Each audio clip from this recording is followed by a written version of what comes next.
Hello everyone. Let's head on to our first case. Case 1. Am I the bad person for telling my sister she's not allowed to bring her homemade food to Thanksgiving because her cooking is ruining the meal? Every year, our family does a big Thanksgiving dinner, and we all typically bring a dish or two. My sister, who's a lovely person in every other way, insists on cooking something homemade every time. The issue? She's not a great cook. And I don't mean just not great, I mean she has somehow managed to turn classic dishes into borderline inedible creations. For context, last Thanksgiving, she showed up with her special recipe stuffing that was over-seasoned with random spices like cinnamon and cardamom. It was dry, and the flavors were confusing and totally off for stuffing. Only one person took a small bite, and the rest went untouched. Another year, she brought a green bean casserole that had some kind of strange, chewy texture. She later admitted she used coconut milk and almond flour to experiment. No one wanted seconds of that either. This year, I'm hosting Thanksgiving. Since I'm responsible for putting it all together, I wanted to keep the menu consistent so that people could actually enjoy a cohesive meal. I thought I'd avoid drama by asking her to bring non-food items instead, like wine, soda, or even some flowers. I explained to her, very kindly, I thought, that I just wanted to make things easy and streamlined, and I'd handle the main dishes. But she didn't take it well.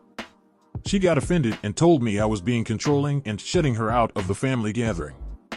She then accused me of making her feel inadequate and said that Thanksgiving is about everyone contributing, not me deciding what's acceptable. I told her that everyone appreciates her effort, but that she could contribute in other ways and still be part of it. She doubled down and said she's bringing her famous green bean casserole whether I like it or not. Now, my mom and a couple of other family members have chimed in, saying I should just let her bring whatever she wants because it's Thanksgiving and it's the thought that counts. They're acting like I'm committing some huge offense by wanting the food to be enjoyable for everyone and not have random experimental dishes that no one will eat. But I feel like I'm just trying to keep the meal enjoyable and, frankly, edible. I don't think it's wrong to want guests to actually enjoy the food, especially since I'm putting in a lot of effort to host. Am I really being unreasonable here? AITA? Update, alright, well, things have escalated fast. Thanks to everyone who offered advice, I tried to compromise, but it's already turning into a whole thing, and Thanksgiving is still a few weeks away. After our last conversation, my sister was being pretty cagey about what she planned to make, so I reached out to my mom, hoping she could help smooth things over. Instead, she got defensive, saying I'm overthinking and that it's just one dish. I told her I wasn't sure it was just one dish anymore, especially after hearing about my sister's grocery haul, including canned oysters and edible glitter. Then my mom let slip that my sister has been hard at work on some creative menu she's planning as her Thanksgiving surprise.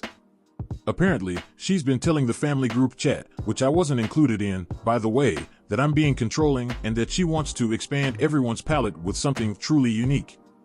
To top it off, my cousin sent me a screenshot from the group chat where my sister said she's bringing not one but 3 dishes to Thanksgiving now.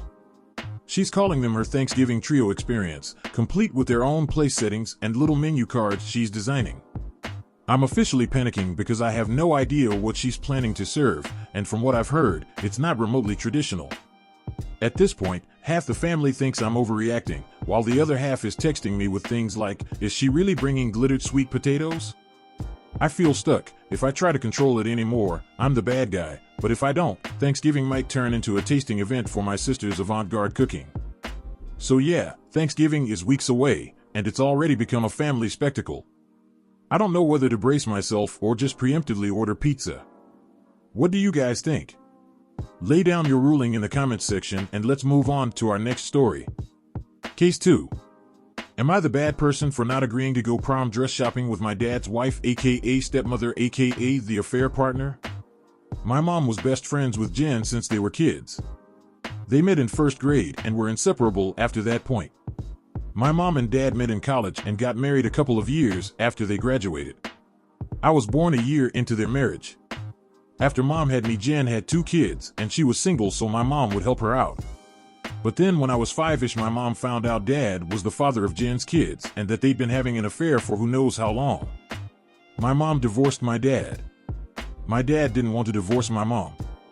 My mom also ended her friendship with Jen and hated her even more than my dad. She felt like Jen should have been one of the people she could trust most in the world, and Jen shattered that. My dad and Jen had a rocky start to their official relationship because my dad didn't want mom to divorce him and he tried to get her back. My mom's family hated Jen and my dad for what they did, and Jen most of all because they had known her since she was a kid and had treated her like another daughter/sister within the family. They went from all being close to they would ignore Jen even if she tried talking to them. My dad's family never forgave Dad for destroying his marriage to Mom. They really loved Mom and had bonded with me, but not my dad and Jen's sons. So for them it wasn't some great thing, yay more grandkids, because they knew it fucked with my life. That meant there was some tension between them and Jen because Jen expected them to be excited from the start. My mom died when I was 10 because of a blood clot. So I went to live with my dad and Jen, and because of the bad blood they kept me away from my maternal side of the family, and I didn't get to see my paternal side for the most part because of Jen's issues with them. A couple of years after Mom died, Jen and my dad were expecting another baby, their fifth, but she died while Jen was pregnant. Jen wanted my mom's family to be there for her since she wasn't super close to her own family, and growing up Mom's family had felt like hers. But they shunned her again, and according to Jen, they felt she deserved it because she hurt my mom. That's what Jen says they told her anyway. Could be true. Could be lies because she wanted me to pity/side with her. When I lived with my dad and Jen, before and after Mom died, Jen tried to keep a good relationship with me because she was anti-Jen before Mom found out she's sleeping with Dad. She tried to be my second mom. And because I was the only living girl, it meant Jen was more desperate for some girly time with me. I went along with it sometimes, but I always felt gross being around her. I know my mom would have never wanted me to love Jen like Jen wanted me to love her. And I didn't like that Jen's part in hurting my mom and making my life harder. So I tolerated her, but I didn't get close to her like she wanted. My relationship with Dad was always weird too. I know he loved me and he acted like a good dad. But I could never get over the mess he made of our lives. It made me lose respect for him. So I moved out a few months ago. I'm still 17, but I made the excuse that the boys could all have their own rooms, and it made sense, and I just left and moved in with my maternal grandparents. That's where I live right now. Anyway, onto the problem of whether I'm TA or not. Jen always said she wanted to take me shopping for prom, and when I lived with her and Dad, I never said no. She talked about it some more after I moved out. But in December I told her I wasn't going with her, and I told her I was going with friends so she'd freak less. Then I messed up and posted on Insta, which I didn't know she followed me on, and she was pretty pissed about it. My friends were there too, but so were my grandma and two of my aunts. Jen was pissed, so I didn't answer her calls or read her texts. But then Dad called and tore me a new one for doing that to Jen when I knew how much it meant to her. He told me she's suffered enough and to punish her more isn't healthy. Then he told me I should love her and that I should realize my mom and all my extended family failed me because I could have had a happy family with him and Jen, but their bitterness made sure it would never happen. And he said it's about time I accept it. AITA? What do you guys think of this one? Let us know in the comments section, and let's move on to our next story. Case 3. Am I the bad person for breaking up with my boyfriend after he insisted on opening our relationship? My boyfriend and I, both in early 30s, have been in a relationship for almost 4 months. From the beginning, the topic of an open relationship came up, and I was very clear that I wanted something exclusive. Eventually, we agreed that we could revisit the discussion after 1 year and see how I felt about it. At the time, I already suspected I wouldn't be okay with it, but I liked the idea of spending a year with him, so I thought I could cross that bridge when we got there, or we can break up with good memories. However, during a chill night together recently, he suddenly brought up the topic again and told me that he definitely wants an open relationship after 1 year. It was kind of out of nowhere because it was not even one of our topics recently. This instantly made me sad, not angry, because I was already struggling with the relationship in other ways.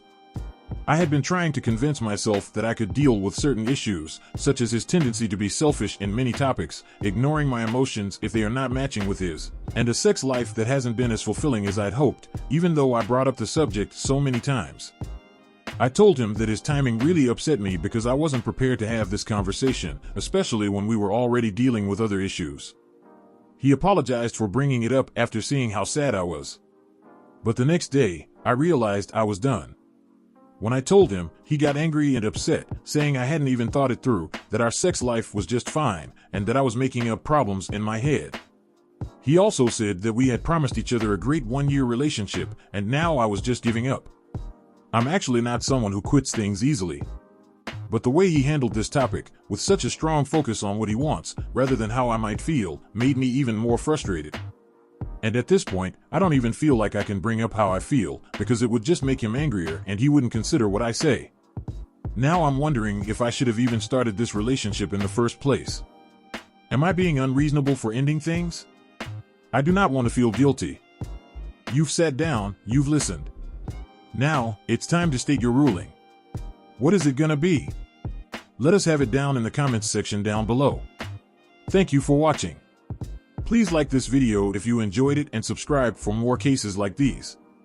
In life, we may run, but we can never hide from true justice. Stay safe, everyone.